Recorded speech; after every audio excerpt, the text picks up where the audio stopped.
নমস্কার, গুরু কৃপাই কেবলম। আমি আপনাদের যেমন শিক্ষামূলক আলোচনা প্রত্যেক দিন করে থাকি, আজকেও আমি আপনাদের শিক্ষামূলক কিছু আলোচনা করব। কিছু সামান্য অশুভ ফলদায়ক যোগ, অশুভ ফলদায়ক যোগ একটা একটা করে আমি প্রত্যেক দিনই আপনাদের এই শিক্ষামূলক আলোচনাই করব। যদি ভালো লাগে অবশ্যই একটা সাবস্ক্রাইব, লাইক এবং কমেন্টে জানাবেন কেমন লাগছে। তাহলে আমার ভিডিও করতে বা এই লাইভ করতে আরও উৎসাহিত হব এবং আনন্দিত পাবো আপনাদের কমেন্টের উপরে।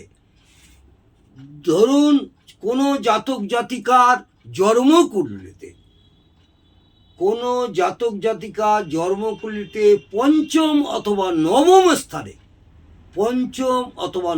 স্থানে রাহু অথবা কেতু হওয়ার ফলে কি হয়? রাহু এবং কেতু, ফের আবার বলি, কোনো জাতক জাতিকা জন্মকুণ্ডলিতে পঞ্চম অথবা নবম স্থানে রাহু অথবা কেতু হওয়ার ফলে কুণ্ডলীর সপ্তম স্থানের সাথে কোনো সম্পর্ক থাকে, সপ্তম স্থানের সঙ্গে কোনো সম্পর্ক থাকে।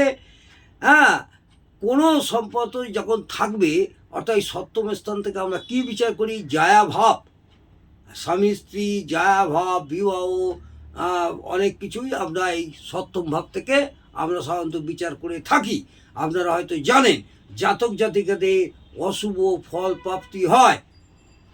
তাহলে বোঝা গেল, কোনো জাতক জাতিকার জন্মকুণ্ডলিতে পঞ্চম অথবা নবম স্থানে রাহু অথবা কেতু হওয়ার ফলে কুণ্ডলীর সপ্তম স্থানের সাথে কোনো সম্বন্ধ থাকে, তবে জাতক জাতিকাদের অশুভ ফল প্রাপ্তি হয়। সপ্তম স্থানের সাথে কোনো সম্বন্ধ থাকে, এটা বোঝা গেল। তবে জাতক জাতিকাদের অশুভ ফল প্রাপ্তি হয়। যদি কোনো বুঝতে অসুবিধা হয় কমেন্টে জানাবেন, প্রশ্নের উত্তর দেবো।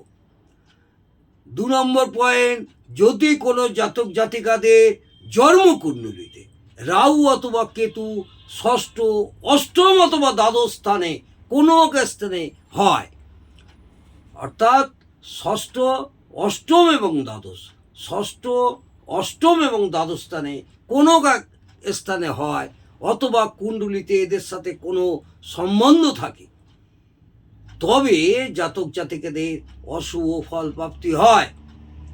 এই গ্রহগুলোর সঙ্গে কুণ্ডলিতে অন্য গ্রহের কোনো সম্বন্ধ থাকে, তবে জাতক জাতিকাদের অশুভ ফল প্রাপ্তি হয়। আবার বলি, কোনো জাতক জাতিকার জন্মপঞ্জিকা বা জন্মকুণ্ডলিতে রাহু অথবা কেতু ষষ্ঠ, অষ্টম এবং দ্বাদশ স্থানে কোনো স্থানে হয়, অথবা কুণ্ডলিতে এদের সাথে কোনো সম্বন্ধ থাকে, তবে জাতক জাতিকাদের অশুভ ফল বদলাবে বা অশুভ ফল প্রাপ্তি হয়।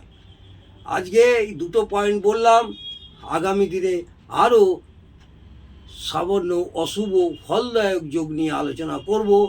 নমস্কার, জয় মা তারা। ভালো থাকুন, সুস্থ থাকুন, আনন্দে থাকুন। জয় জয় তারা।